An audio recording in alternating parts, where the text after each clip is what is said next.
Cancer rising, welcome to your January 2025 astrology forecast.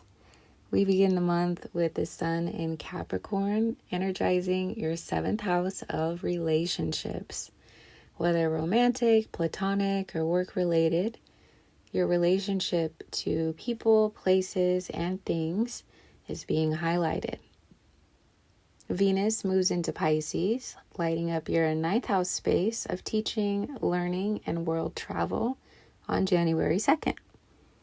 With Venus's influence here, you may find yourself valuing the expansiveness of spirituality, studying new subjects and cultures, or be inspired to create new art, join a class, or become a teacher in some way.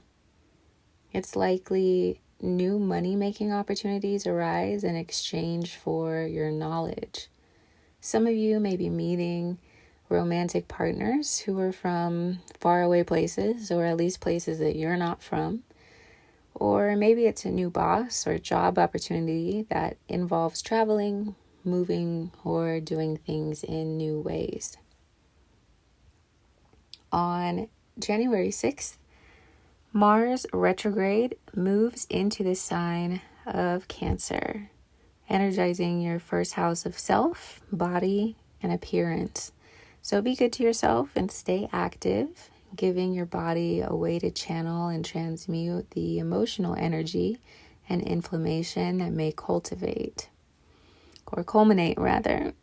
Your emotions are high, and so is your intuition. But it's important for you to learn the difference between intuition and impulsivity. On January 8th, Mercury enters Capricorn, speeding up your 7th house of relationships. You could be having more conversations about long-term goals with your friends, lovers, and coworkers. You may be negotiating contracts, traveling, or visiting people for work or for pleasure, short distances, or just generally having a lot more to say and think about within your interpersonal relationships.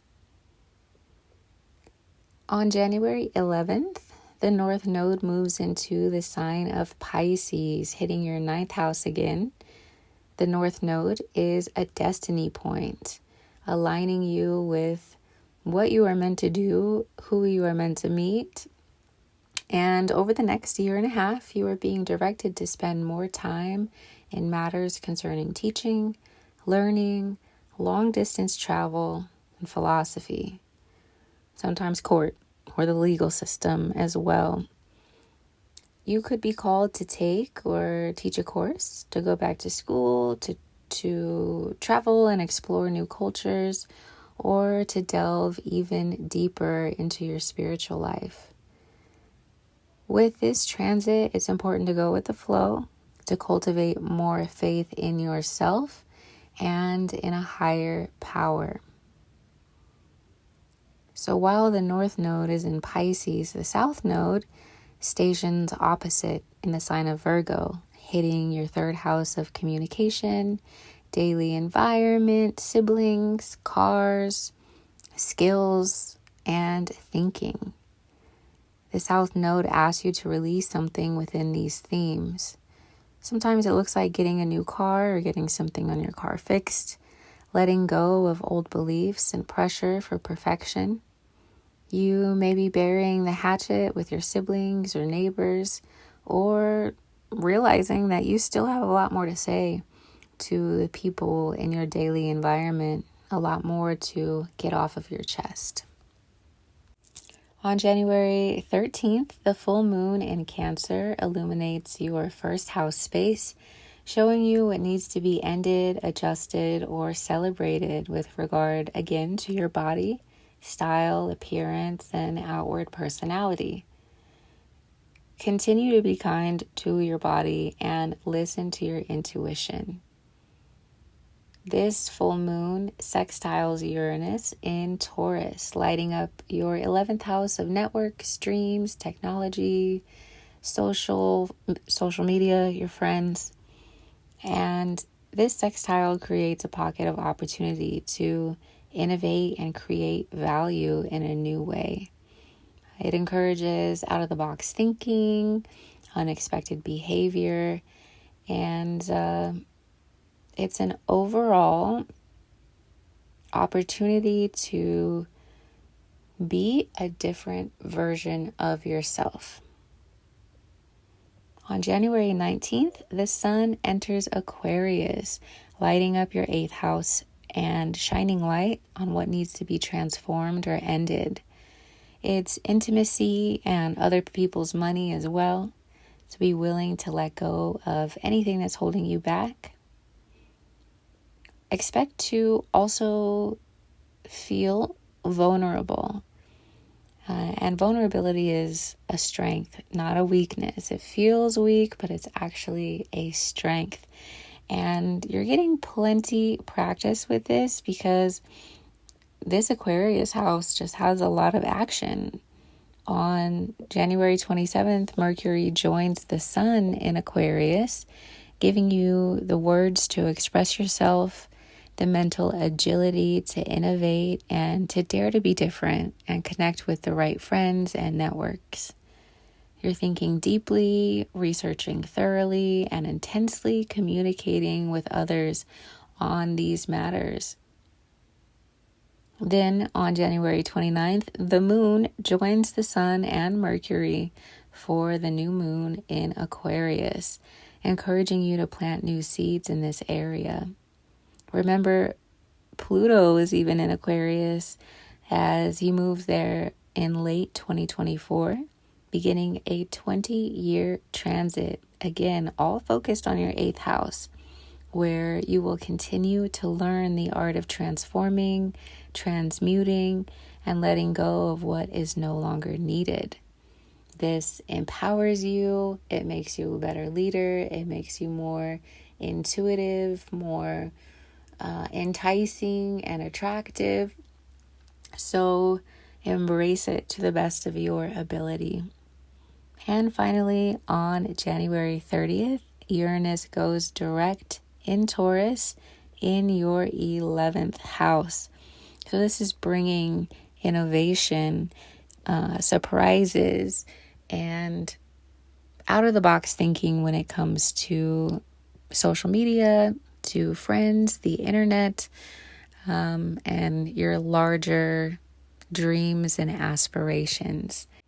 It's likely that things you once thought were done deals or for sure the direction that you wanted to take, you may find that there's changes in these fundamental values of yours. For some of you, the hopes, the dreams, and the people that you thought were stable and concrete begin to shift and change, and as such, you have to shift and change along with it. It can be really exciting, also a little disorienting, but the more that you can let go and flow with it, the better. For you this month, we have 3 tarot cards. The first out is the Sun card. The Sun is your reminder to get out there, to get moving, to put your best foot forward in the direction of your goals, and to remember to have fun in the process. The second card is the Justice card, reminding you to balance your head and your heart, to balance work and play, to balance with boundaries and vulnerability. And for some of you with that 9th house action, it could speak to the legal system in some form or fashion. So it's a really good idea to make sure you're on the right side of karma and the law in general. The final card here is the 9 of Swords, and it shows an individual sitting up in bed with their head in their hands. With the South Node being in your 3rd house, you could find yourself tempted to to worry about things that have happened in the past that you cannot change. We have the South Node there asking you to let go of certain things that have happened in the past, certain ways that you have behaved in the past. And your third house is the house of your mind. So you could be really busy again, spinning yourself in circles. That's one way. Knowing that this is a possibility, what I would encourage you to do instead is to acknowledge that yes, the past happened, but now we are moving in this new direction. Now you are reclaiming your story and choosing to leave victim mentality behind. Adopt the mindset that what no longer can come with you to the next level was unnecessary and didn't need to be there. And for some of you, this means grieving the loss of a friendship, the loss of an item, or just a certain nostalgia for a time period in your life. But you're not who you used to be anymore, and that's okay. So make sure you feel all your feelings about that, but don't wallow. All right. I know I know it can feel good sometimes to let your emotions steal the show, but we need to feel our emotions and then release our emotions and allow your mind to rest. So if you can do that, if you can find the difference between feeling your emotions and wallowing in them, you're going to do just fine. In fact, even better during the month of January. So I hope this helped you in some way. I'm intending that it does. I do want to mention that the bottom of the deck for the tarot is the Eight of Pentacles. So one quick and easy way to transform that anxiety into something positive is to allow yourself to get lost in work that brings you joy and a project that brings you joy. Money. Money seems to be the remedy for a lot of these things, or at least working on something that you know will bring you physical, tangible results. Okay? All right. I love you. Have a great January.